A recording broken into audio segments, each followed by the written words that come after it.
नमस्कार दोस्तों, इस वीडियो में डिस्कशन करेंगे नेक्रोसिस का। नेक्रोसिस के बारे में जो जानकारी हमें ऑलरेडी पता है दोस्तों, वो हमने डिस्कस करी इसके पैथोफिजियोलॉजी के संबंध में। ये एक पैटर्न है इरिवर्सिबल सेल इंजरी का, जिसके अंदर हमने डिस्कस किया था कि बहुत ज्यादा एटीपी की कंसंट्रेशन कम होने के कारण कैल्शियम की एंट्री हो जाती है सेल के अंदर, और इसके कारण से माइटोकॉन्ड्रिया का डिस्फंक्शन हो जाता है, और साथ ही साथ हमें पता है कि एंजाइम से एक्टिवेशन हो जाती है। जब हम नेक्रोसिस की बात करते हैं तो नेक्रोसिस के बारे में हमें ध्यान रखना है दोस्तों कि यहाँ पे नेक्रोसिस जो टर्म यूज करी जाती है वो किस चीज के लिए यूज करी जाती है। जितने भी आपको मॉर्फोलॉजिकल चेंजेस देखने को मिलते हैं एक टिश्यू के अंदर, जब एक टिश्यू की डेथ हो चुकी होती है, तो मॉर्फोलॉजिकल चेंजेस जो आपको देखने को मिलते हैं after sale death, morphological changes जो आपको देखने को मिले आफ्टर सेल डेथ, इनको आप नाम देते हैं नेक्रोसिस। नेक्रोसिस के काफी सारे सब टाइप्स हो सकते हैं दोस्तों, और इन सब टाइप्स के बारे में डिस्कशन करते हैं एक एक करके। नेक्रोसिस का पहला सब टाइप जो हमें ध्यान रखना है, उसको हम नाम देते हैं, इसको बोला जाता है coagulative necrosis. Coagulative necrosis. Coagulative necrosis दोस्तों हम तब टर्म यूज करते हैं जब हमें पता है कि इस पर्टिकुलर कंडीशन के अंदर इसके कुछ खास फीचर्स हैं जो हमसे एग्जाम में बार-बार पूछे जाते हैं। कोएगुलेटिव नेक्रोसिस के बारे में इंपॉर्टेंट चीजें हमें ध्यान रखनी है। ये आपको ध्यान रखनी है, सी से कोएगुलेटिव और सी से कॉमनेस। ये सबसे कॉमन पैटर्न है नेक्रोसिस का जो हमें देखने को मिलता है दोस्तों माइक्रोस्कोपिकली। अगर आपसे सवाल पूछा जाए कि कोएगुलेटिव नेक्रोसिस को सबसे कॉमनली आप किस चीज के साथ एसोसिएट करेंगे, जाहिर सी बात है सबसे कॉमन कॉज क्या था दोस्तों सेल इंजरी का, वो था हाइपोक्सिया। और हाइपोक्सिया का सबसे कॉमन कारण क्या था दोस्तों, वो आपने ध्यान रखना है, वो है इस्कीमिया। कोएगुलेटिव नेक्रोसिस का सबसे कॉमन रीजन जो आपने ध्यान रखना है वो होगा डिक्रीज इन ब्लड सप्लाई यानी कि इस्कीमिया। इसके अलावा इंपॉर्टेंट चीज जो आपने ध्यान रखनी है, जब भी हम कोएगुलेटिव नेक्रोसिस की बात करते हैं, नाम से आपको हिंट लेना है कि कोएगुलेटिव नेक्रोसिस में साहब क्या हुआ, कोएगुलेटिव नेक्रोसिस के अंदर जो सरफेस प्रोटीन्स हैं वो कोएगुलेट कर जाते हैं। साथ ही साथ जो हाइड्रोलाइटिक एंजाइम्स हैं वो इनएक्टिव हो जाते हैं। और क्योंकि हाइड्रोलाइटिक एंजाइम्स इनएक्टिव हो गए और साथ में स्ट्रक्चरल प्रोटीन्स जो हैं, जो सरफेस प्रोटीन्स हैं वो कोएगुलेट कर गए, तो इस कंडीशन में आपको देखने को मिलता है इस नेक्रोसिस के पैटर्न के अंदर जो सेल की स्ट्रक्चरल आउटलाइन है दोस्तों वो प्रिजर्व्ड रहती है। तो स्ट्रक्चरल आउटलाइन प्रिजर्व रहती है, बहुत इंपॉर्टेंट पॉइंट। और इसी चीज को एग्जामिनर ने कैसे आपसे पूछा था पहले, इसी के साथ नेक्रोसिस के साथ आप एक टर्म एसोसिएट करते हैं, इसको नाम दिया जाता है टॉम स्टोन अपीयरेंस। तो पुराना ऑल इंडिया का सवाल, लेकिन आपको ध्यान रखना है कि टॉम स्टोन अपीयरेंस आप कौन से नेक्रोसिस के पैटर्न में देखने को मिलती है। नाम ध्यान रखिएगा, कोएगुलेटिव नेक्रोसिस। जब हम कोएगुलेटिव नेक्रोसिस की बात करते हैं तो कोएगुलेटिव नेक्रोसिस आपको बॉडी के सभी ऑर्गन्स के अंदर देखने को मिल जाती है। सबसे कॉमन एग्जांपल जो हम रूटीन के अंदर देखते हैं जिसके बारे में हमें जानकारी होनी चाहिए वो है कार्डियक टिश्यू। तो मायोकार्डियल इन्फार्क्शन जब भी हम बात करते हैं, जब भी इरिवर्सिबल इंजरी होती है कार्डियक टिश्यू के अंदर, जो नेक्रोसिस आपको देखने को मिलती है वो होती है साहब कोएगुलेटिव नेक्रोसिस। इसके अलावा जितने भी ऑर्गन्स हैं, जैसे कि मैं नाम लूं लिवर, जैसे मैं नाम लूं स्प्लीन, जैसे मैं बात करूं लंग्स की, जैसे मैं बात करूं किडनीज की, इन सभी के अंदर आपको देखने को मिलती है कोएगुलेटिव नेक्रोसिस। लेकिन आपने ध्यान रखना है यहाँ पे एक इंपॉर्टेंट एक्सेप्शन, जो इंपॉर्टेंट एक्सेप्शन है इसी कारण से एग्जाम का एमसीक्यू बनता है, और इंपॉर्टेंट एक्सेप्शन का नाम आप ध्यान रखेंगे ब्रेन। अगर किसी भी ऑर्गन के अंदर ब्लड को कम कर दिया जाए, सप्लाई कम हो जाए ब्लड की, जो नेक्रोसिस आपको देखने को मिलती है वो साहब होती है कोएगुलेटिव नेक्रोसिस।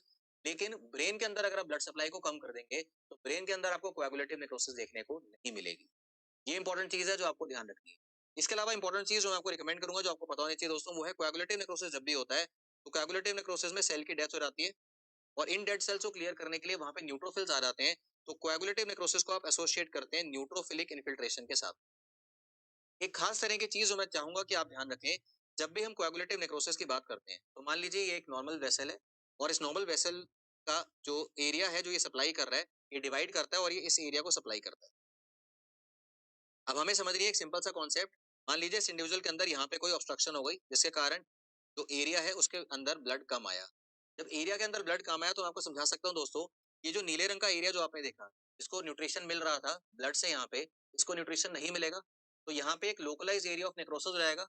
और इस लोकलाइज एरिया ऑफ नेक्रोसिस को आप नाम देते हैं, इसको बोला जाता है, ये एक ट्रायंगुलर एरिया होता है, इसको आप नाम देते हैं, इसको बोला जाता है साहब इन्फार्क्ट। तो इन्फार्क्ट का मतलब क्या हुआ दोस्तों, इन्फार्क्ट का मतलब होता है लोकलाइज एरिया ऑफ नेक्रोसिस। और ये जो लोकलाइज एरिया ऑफ नेक्रोसिस होता है, इसमें आपने हर चीज का ध्यान रखनी है। अगर हम इस ट्राइंगल को ध्यान से देखते हैं तो ये है ट्राइंगल का ऊपर का हिस्सा यानी कि एपेक्स बोलते हैं इसको, ये है ट्राइंगल का नीचे का हिस्सा यानी कि हम इसको बोलते हैं बेस। तो इन दोनों में से एपेक्स और बेस को यदि आप कंपेयर करें तो कौन से वाला पॉइंट कर रहा है site of obstruction.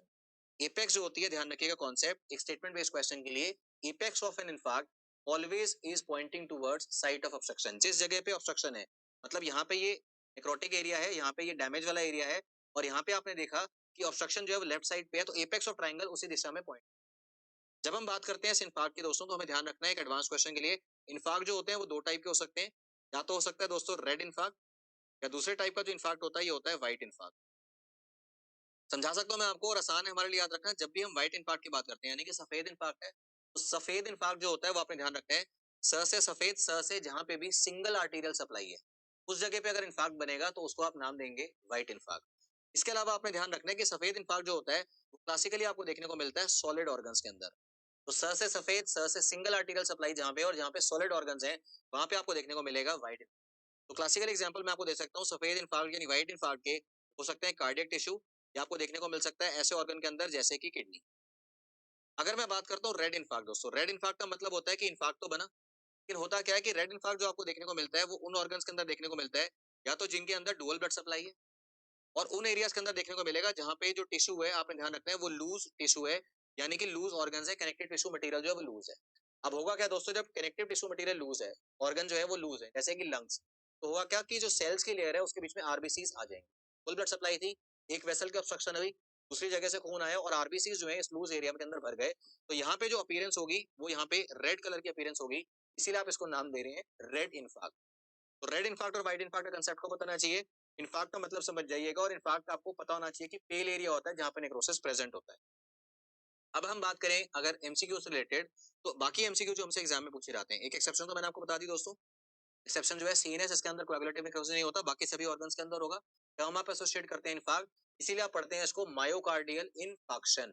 Myocardial heart के टिश्यू का, इन्फार्क्ट वहां पे जो डैमेज हुआ, नेक्रोसिस हुआ, जिसको आपने देखा ब्लड सप्लाई कम होने के कारण उसको आपने नाम दिया मायोकार्डियल इन्फाक्शन। इसके अलावा एक स्पेशल एग्जांपल जो एग्जामिनर्स आपसे खास तौर पे पूछते हैं दोस्तों, इसका नाम आपको पता होना चाहिए, कंडीशन, इसको हम नाम देते हैं जेंकर्स डीजेनरेशन। जेंकर्स डीजेनरेशन, जेंकर्स डीजेनरेशन देखिए हम टर्म यूज कर रहे हैं, लेकिन मैं आपको कंसेप्ट समझाना चाहूंगा कि जेंकर डीजेनरेशन एक एक्चुअल डीजेनरेशन नहीं है, ये एक ऐसी कंडीशन है जो कि अफेक्ट करती है दोस्तों, आपने ध्यान रखना है, ये इन्वॉल्व करती है स्केलेटल मसल्स को। दूसरी चीज आपने इसका माइक्रोबायोलॉजी लिंक याद रखना है, इसको आप एसोसिएट करते हैं उन पेशेंट्स के अंदर जिनके अंदर इन्फेक्शन होती है टाइफाइड। तो जेंकर्स डीजेनरेशन साहब कौन से नेक्रोसिस हुई, पहला पॉइंट याद रखिएगा कोएगुलेटिव नेक्रोसिस, कहां अफेक्ट करती है आपने याद रखना है स्केलेटल मसल, और किस इन्फेक्शन में देखने को मिलती है साहब वो याद रखिएगा, वो है टाइफाइड। सभी ऑर्गन्स के अंदर अगर ब्लड सप्लाई कम करेंगे तो आपको देखने को मिलेगी कोएगुलेटिव नेक्रोसिस, इसलिए कॉमनेस्ट है। और दूसरा एग्जांपल जो स्पेसिफिकली हमें ध्यान रखना है वो है जेंकर्स डीजेनरेशन, इसके बारे में हमें जानकारी होनी चाहिए। अगर मैं इमेज बेस्ड क्वेश्चन के हिसाब से आपको समझाऊं तो ये होता है कोएगुलेटिव नेक्रोसिस, जहां एरिया मैंने एनसर्कल किया हुआ है आप देख सकते हैं, सराउंडिंग एरिया कंपैरिजन में ये वाला जो एरिया साहब वो पेल है, क्योंकि एरिया पेल है यहाँ पे नेक्रोसिस हुआ है, और इसीलिए आप इसको देख रहे हैं, इसी को हम नाम देते हैं कोएगुलेटिव नेक्रोसिस। हालांकि यहाँ पे बहुत अच्छी तरीके से आप जो ट्रायंगुलर एरिया उसको मेकआउट नहीं कर पा रहे हैं, बट अगर आप देखें तो यहाँ पे ऐसा ही एरिया है जिसको आप बोल रहे हैं, जिसके अंदर आपको देखने को मिला एक वेज शेप या ट्रायंगुलर इन्फार्क्ट। तो ये चीज हमें ध्यान रखनी है कोएगुलेटिव नेक्रोसिस के बारे में। जो चीज आपने नहीं बोलनी है और जो आपको रिकमेंड करूंगा, कॉमनेस्ट है साहब, टॉमस्टोन अपीयरेंस है, न्यूट्रोफिलिक इन्फिल्ट्रेशन है, सभी ऑर्गन्स के अंदर देखने को मिल रही है, एक्सेप्शन आपने याद रखनी है वो है सीएनएस।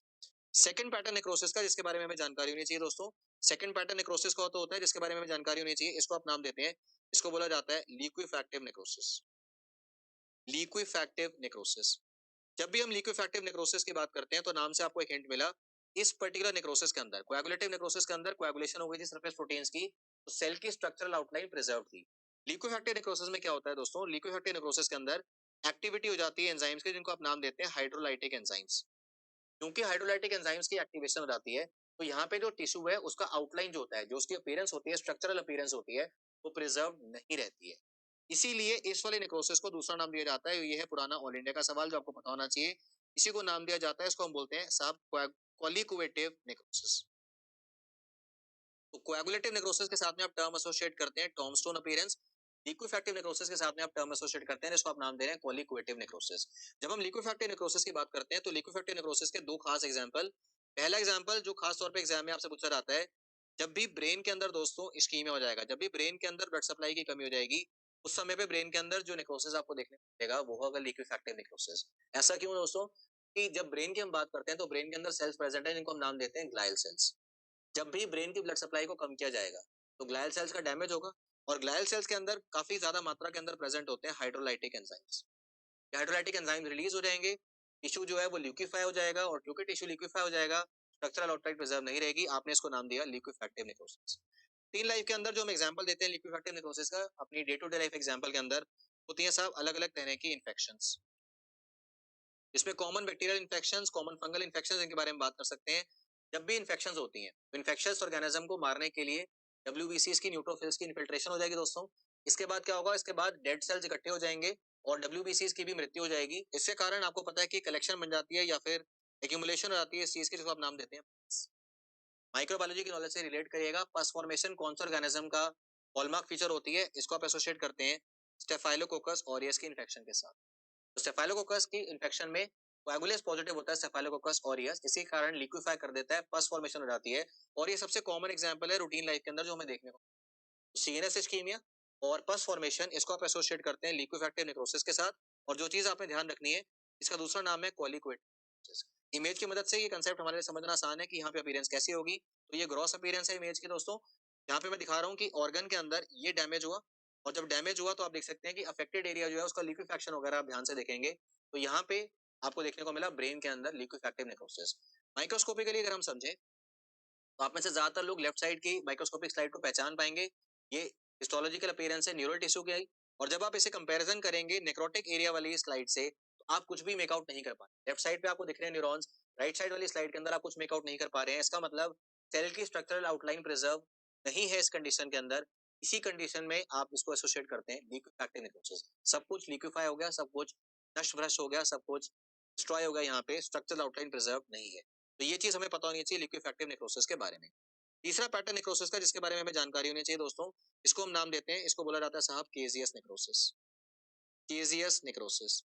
जब भी हम केजियस नेक्रोसिस की बात करते हैं तो केजियस नेक्रोसिस आप एसोसिएट करते हैं, ये टर्म केजियस नेक्रोसिस आप टर्म एसोसिएट करते हैं कि यहाँ पे आप इसको बोलते हैं cheese like appearance of necrotic material. Cheese like appearance of necrotic material, paneer जैसी appearance, whitish yellowish appearance, cheese like appearance of necrotic material. क्यों हमें इसके बारे में जानकारी होनी चाहिए दोस्तों? उसका सिंपल सा कारण, जब भी हम केजेस नेक्रोसिस की बात करते हैं तो आपकी पुराने एडिशन रॉबिन्स के अंदर बिल्कुल क्लियरली मेंशन्ड है कि केजेस नेक्रोसिस जो होता है साहब उसके अंदर दोनों कंपोनेंट्स होते हैं। उसके अंदर कोएगुलेटिव नेक्रोसिस भी होता है और इसी के अंदर लिक्विफैक्टिव नेक्रोसिस भी प्रेजेंट होता है। लेकिन ध्यान रखिएगा कोएगुलेटिव नेक्रोसिस जो होता है उसका कंपोनेंट ज्यादा होता है। इसीलिए किताब के अंदर मेंशन किया गया था रॉबिन्स के अंदर पुराने एडिशन के अंदर कि केजेस नेक्रोसिस जो होता है इट इज अ स्पेशल सब टाइप ऑफ कोएगुलेटिव नेक्रोसिस। क्यों मैं आपको ये चीज बता रहा हूँ दोस्तों कि जब भी आपको एग्जांपल दिया जाए केजेस नेक्रोसिस का तो आपके दिमाग में ऐसे ऑर्गेनिजम्स आने चाहिए जिनके अंदर आपको हाई लिपिड कंटेंट देखने को मिले। सबसे इंपॉर्टेंट एग्जांपल जो कि एक पब्लिक हेल्थ प्रॉब्लम है साउथ ईस्ट एशिया के अंदर, इन्फेक्शन का नाम है ट्यूबरकुलोसिस। तो आप रिकॉल कर सकते हैं कि ट्यूबरकुलोसिस में जो फैटी एसिड होता है उसको आप नाम देते हैं माइकोलिक एसिड। माइक्रोबायोलॉजिकल लिंक, जब भी हम इस फैटी एसिड की बात करते हैं, जब भी ट्यूबरकुलर बैसिलाई के ऊपर इम्यून सेल्स अटैक करेंगे, ये माइकोलिक एसिड जो होता है ये रिलीज हो जाता है और इसीलिए यहाँ पे चीज लाइक अपीयरेंस मिल रही है आपको नेक्रोटिक मटेरियल की। यहाँ पे आप इसीलिए टर्म यूज कर रहे हैं केजीएस नेक्रोसिस। रिवर्स क्वेश्चन जो मैं चाहता हूँ आप ध्यान रखें, अगर पूछा जाए साहब एग्जाम के अंदर कि ट्यूबरकुलोसिस के अंदर कौन सी नेक्रोसिस है, तो आइडियल आंसर होगा केजीएस नेक्रोसिस। लेकिन ऐसा देखा गया है 2 बार ऑल इंडिया के एग्जाम के अंदर, पहले और एम्स के एग्जाम के अंदर, यदि कोएगुलेटिव नेक्रोसिस, माफ कीजिएगा, यदि केजेस नेक्रोसिस ऑप्शन में नहीं दिया हुआ तो आपने ध्यान रखना है कि ट्यूबरकुलोसिस के पेशेंट्स के अंदर आप नेक्स्ट बेस्ट आंसर, सबसे अच्छा आंसर होगा केजेस नेक्रोसिस। नेक्स्ट बेस्ट आंसर आप टिक करेंगे एग्जाम के अंदर कोएगुलेटिव। हमें क्यों पता होना चाहिए यहाँ पे लिक्विफैक्टिव नेक्रोसिस के कंपोनेंट के बारे में? क्योंकि केजेस नेक्रोसिस के अंदर भी सेल की जो स्ट्रक्चरल आउटलाइन है दोस्तों, वो काफी ज्यादा केसेस के अंदर वो प्रिजर्व नहीं रहती है। अब एग्जामिनर आपसे पूछेगा नॉन ट्यूबरकुलर कॉजेस, ट्यूबरकुलोसिस के अलावा कौन से इन्फेक्शंस हैं जहां पे आपको देखने को मिला केजेस नेक्रोसिस? तो ध्यान रखिएगा सिस्टमिक फंगल इन्फेक्शंस, जिनमें 2 एग्जांपल्स मैं चाहता हूं खास तौर पे ध्यान रखें और माइक्रो से लिंक एस्टैब्लिश करिएगा, हिस्टोप्लाज्मोसिस और कॉक्सीडियोइडोमाइकोसिस। ट्यूबरकुलोसिस के अलावा हिस्टोप्लाज्मोसिस और कॉक्सीडियोइडोमाइकोसिस ऐसी इन्फेक्शन जिनके अंदर केजेस नेक्रोसिस देखने को मिलता है। इसके अलावा खास तौर पे सेक्सुअली ट्रांसमिटेड डिजीज जिसका नाम है सिफिलिस। तो ट्यूबरकुलोसिस के अलावा सिफिलिस और सिस्टमिक फंगल इन्फेक्शंस के अंदर 2 S, सिस्टमिक फंगल, सिफिलिस, इनके अंदर आपको देखने को मिलता है केजियस नेक्रोसिस। जब हम केजियस नेक्रोसिस की अपीयरेंस की बात करते हैं तो केजियस नेक्रोसिस की अपीयरेंस दोस्तों कुछ इस प्रकार से होती है। अगर हम ग्रॉस अपीयरेंस की बात करें तो इमेज के अंदर देखिएगा ये है इन्वॉल्वमेंट ट्यूबरकुलर इन्फेक्शन की जो पूरा को और साथ वाली लंग टिश्यू को अफेक्ट कर रही है। तो यहाँ पे आप देख सकते हैं चीज लाइक पनीर जैसे अपीयरेंस है नेक्रोटिक मटेरियल की, इसको आपने नाम दिया केजियस नेक्रोसिस। और माइक्रोस्कोपिकली आप देखते हैं यहाँ पे खास तरह की चीज, तो खास तरह की चीज मैं चाहता हूँ आप ध्यान रखें, जब भी कोएगुलेटिव नेक्रोसिस या लिक्विफैक्टिव नेक्रोसिस की आप बात करते हैं उसके अंदर आपको देखने को मिलती है न्यूट्रोफिलिक इन्फिल्ट्रेशन। लेकिन यहाँ पे ध्यान रखिएगा दोस्तों, यहाँ पे न्यूट्रोफिलिक इन्फिल्ट्रेशन नहीं होती है। केजियस नेक्रोसिस के अंदर आपको देखने को मिलता है ग्रैनुलोमेटस रिएक्शन। केजियस नेक्रोसिस को आप एसोसिएट करते हैं ग्रैनुलोमेटस रिएक्शन। इसका मतलब है, अगर हम इसको डिटेल में पढ़ेंगे क्रॉनिक इन्फ्लेमेशन के डिस्कशन के समय पे, इसका मतलब है यहाँ जो इन्फिल्ट्रेशन हो रही है, यहाँ पे जो डब्ल्यूबीसीज आ रहे हैं यहाँ, वो होते हैं मोनोसाइट्स और लिम्फोसाइट्स। कोएगुलेटिव नेक्रोसिस के और लिक्विफैक्टिव नेक्रोसिस के अंदर न्यूट्रोफिलिक इन्फिल्ट्रेशन होती है। केजियस नेक्रोसिस के अंदर आपको देखने को मिलती है ग्रैनुलोमेटस रिएक्शन। और यही चीज मैं आपको स्लाइड के अंदर दिखाने की कोशिश कर रहा हूँ। आप में से काफी सारे लोग आइडेंटिफाई कर पाएंगे सोले सेल को, जो मल्टी न्यूक्लिएटेड सेल है जिसमें न्यूक्लियस पेरिफेरी पे होते हैं, इसको आप साहब आप नाम देते हैं लैंगहेंस सेल। और ऊपर की साइड में आप देख रहे हैं स्लाइड के अंदर, यहाँ पे इन्फिल्ट्रेशन आपको देखने को मिल रही है मोनोसाइट्स की और लिम्फोसाइट्स की, जो कि डिस्टिंग्विश कराता है इसे एक कोएगुलेटिव नेक्रोसिस या लिक्विफैक्टिव नेक्रोसिस से। ये जो माइक्रोस्कोपिक अपीयरेंस है दोस्तों, ये एक ट्यूबरकुलर फोकस की स्लाइड है जिसको हमने यहाँ पे समझा, और यही चीज हम बाद में डिटेल में डिस्कस भी करेंगे ट्यूबरकुलोसिस के साथ। लेकिन ये पॉइंट याद रखिएगा कि इस कंडीशन के अंदर जो रिएक्शन होता है वो नॉन न्यूट्रोफिलिक होता है, यहाँ पे ग्रेनुलोमेटस रिएक्शन आपको देखने को मिलता है। तो ये खास तरह की चीज जो मैं चाहूंगा कि आप ध्यान रखें जब भी हम बात कर रहे हैं केसेस की। चौथा पैटर्न नेक्रोसिस का जिसके बारे में हमें एक विशेष तौर पर जानकारी होनी चाहिए दोस्तों, इसको हम नाम देते हैं फैट नेक्रोसिस। फैट नेक्रोसिस आपको नाम से ही हिंट मिल रहा है दोस्तों, बॉडी में किन ऑर्गन्स के अंदर होगा, वहां पे होगा दोस्तों जहाँ पे ज्यादा मात्रा के अंदर या तो फैट प्रेजेंट है या फिर फैट को डाइजेस्ट करने वाला एंजाइम जिसको हम नाम देते हैं लाइपेज। तो अगर मैं आपको समझाऊं ये कंसेप्ट, या तो यहाँ पे फैट ज्यादा प्रेजेंट होगा डॉक्टर साहब, या फिर यहाँ पे प्रेजेंट होगा डॉक्टर साहब फैट डाइजेस्टिंग एंजाइम, जिसको आप नाम देंगे लाइपेज। कॉमन एग्जांपल्स जिनके अंदर आपको फैट नेक्रोसिस देखने को मिलता है टिश्यूज का, उसमें बात कर सकता हूँ, जैसे कि हम बात करते हैं हमारे शरीर के अंदर ब्रेस्ट टिश्यू की इंजरी अगर हो जाती है दोस्तों, ब्रेस्ट टिश्यू की इन्वॉल्वमेंट के अंदर आपको देखने को मिलता है फैट नेक्रोसिस। इसके अलावा एक ऐसा ऑर्गन जिसको आप एनाटॉमी के अंदर पढ़ते थे, पुलिसमैन ऑफ द एब्डोमेन। आपके चेहरे पे मुस्कान मुझे बता रही है कि आप में से काफी सारे लोग इसका आंसर जानते हैं, इसको आप नाम देते हो मोमेंटम। मोमेंटम के अंदर भी अगर इंजरी होती है तो आपको देखने को मिलता है फैट नेक्रोसिस। और इसके अलावा आपके एग्जामिनर्स को जो खास तौर पे जो एग्जाम्पल पसंद है दोस्तों, और जो हमारे लिए एक मेडिकल सर्जिकल इमरजेंसी है, हमारी का नाम है दोस्तों पैंक्रेटाइटिस। आप कंसेप्ट ध्यान रखिएगा दोस्तों, जब भी हम पैंक्रेटाइटिस की बात करते हैं, पैंक्रेटाइटिस ज्यादातर जो मरीजों को होता है ये दो मुख्य कारणों से होता है। या तो ऐसा पेशेंट जिसकी हिस्ट्री होगी कि साहब इस पेशेंट ने काफी लंबे समय तक शराब पी, अल्कोहल की हिस्ट्री है, या फिर इन पेशेंट्स के पित्त की थैली में पथरी होती है, कोलिलिथियासिस, गॉल स्टोन्स। 80% मरीज जिनको पैंक्रेटाइटिस होता है उनके अल्कोहल या फिर गॉल स्टोन्स की हिस्ट्री प्रेजेंट होती है।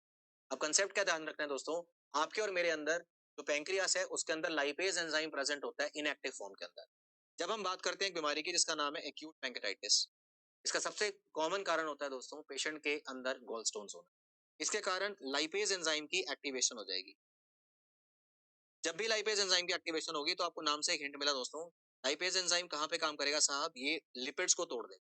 जब ये लिपिड्स को तोड़ देगा तो हमारे लिए समझना आसान है, क्या बनेगा, फैटी एसिड्स।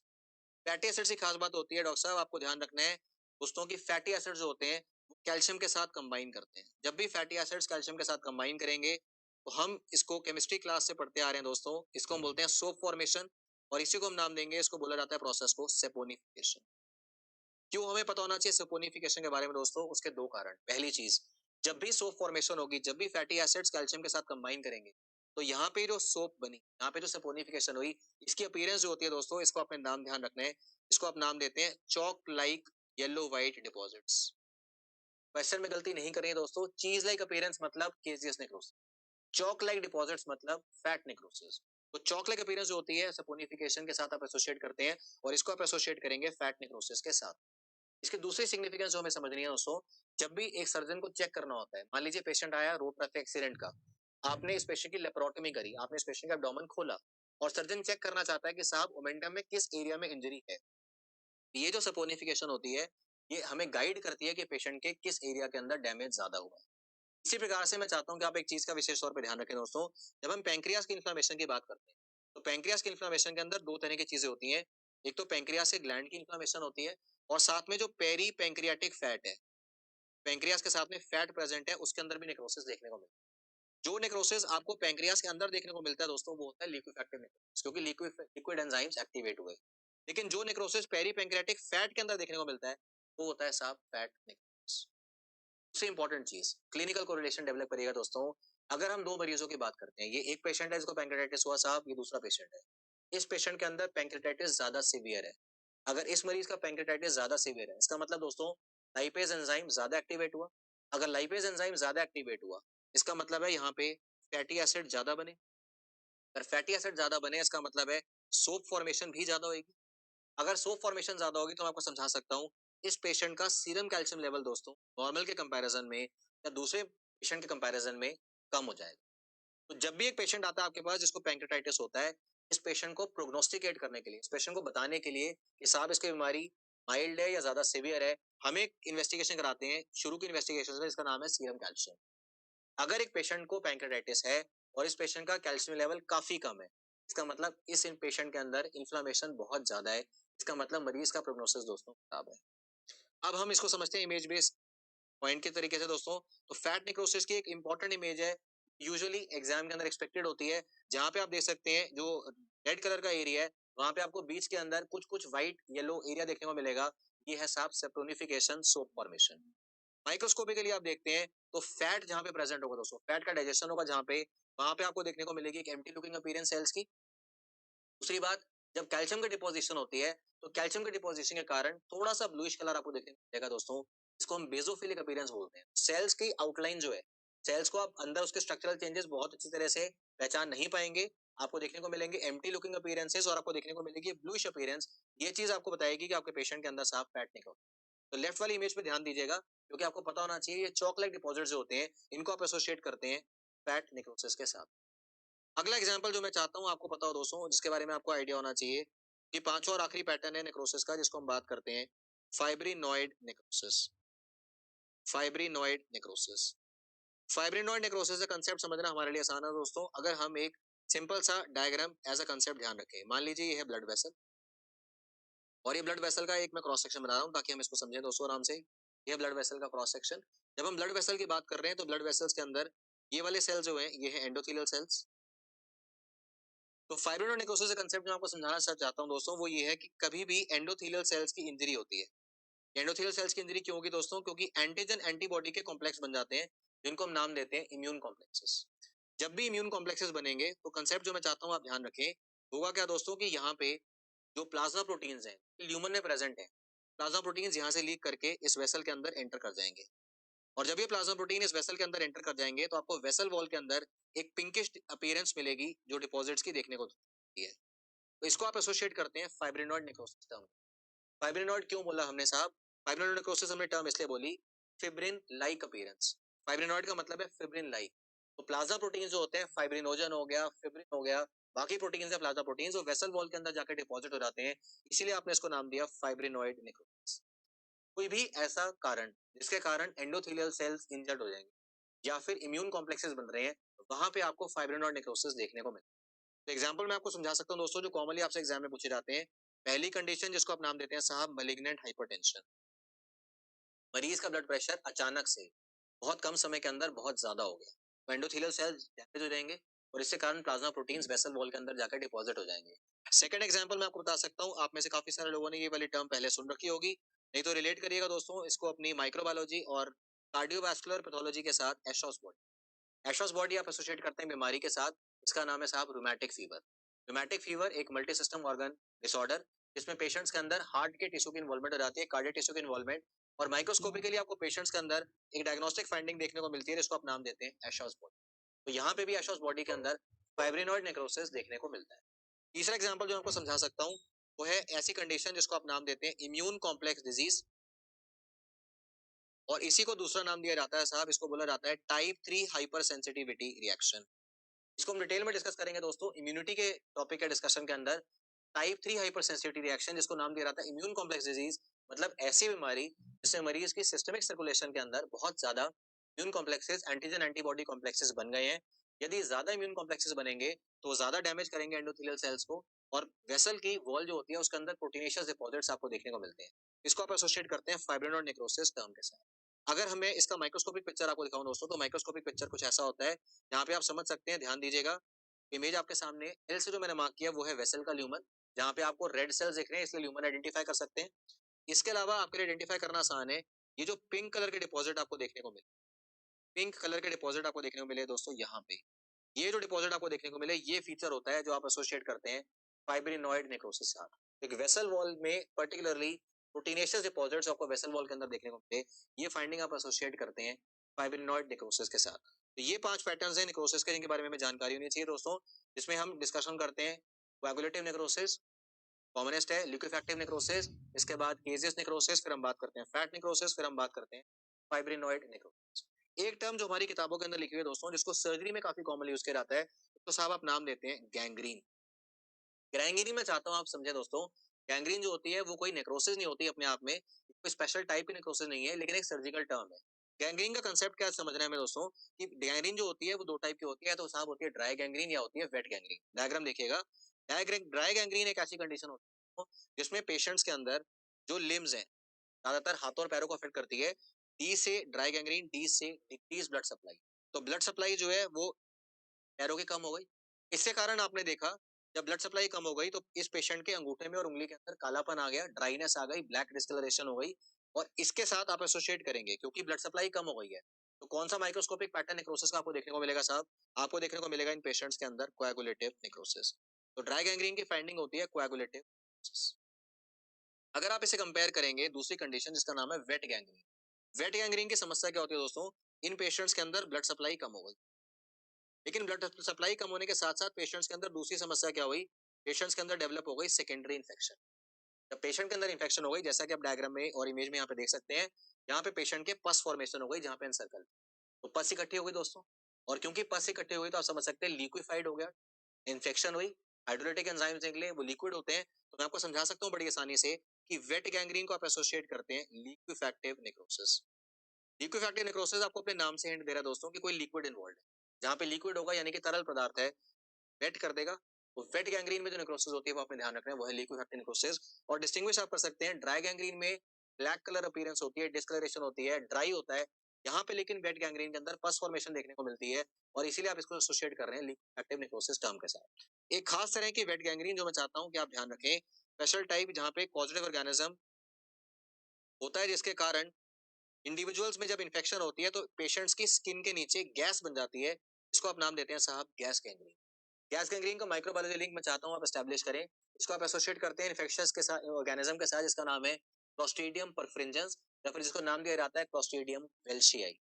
इस कंडीशन के अंदर होता क्या दोस्तों, एक हिस्ट्री मिलेगी आपको। जैसा पेशेंट जा रहा था रोड के ऊपर, उसका एक्सीडेंट हुआ, वो रोड पे गिर गया, एक घाव हुआ, और रोड पे साइड पे जो मिट्टी होती है, मिट्टी उस घाव के अंदर, इसके अंदर क्लोस्ट्रीडियम।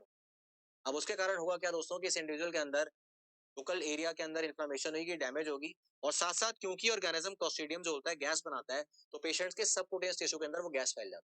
इसको आप क्लिनिकल एग्जामिनेशन से चेक भी कर सकते हैं, और इसको आप बोलते हैं term gas gangrene.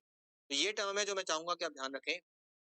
Dry gangrene उसको आप एसोसिएट कर रहे हैं कोएगुलेटिव नेक्रोसिस के साथ, और वेट गैंग्रीन जिसको आप एसोसिएट करते हैं लिक्विफैक्टिव नेक्रोसिस के साथ। ध्यान रखनी है आपने इंपॉर्टेंट चीज, वो है गैस गैंग्रीन जिसको आप एसोसिएट करते हैं क्लोस्ट्रीडियम वेल्शियाई या फिर क्लोस्ट्रीडियम परफिंजेंस के साथ। ये वाली जानकारी हमें होनी चाहिए थी। विशेष तरह के पॉइंट्स हैं जो हमें पता होने चाहिए जब हम बात करते हैं डिफरेंट पैटर्न्स और प्रोसेस के बारे में।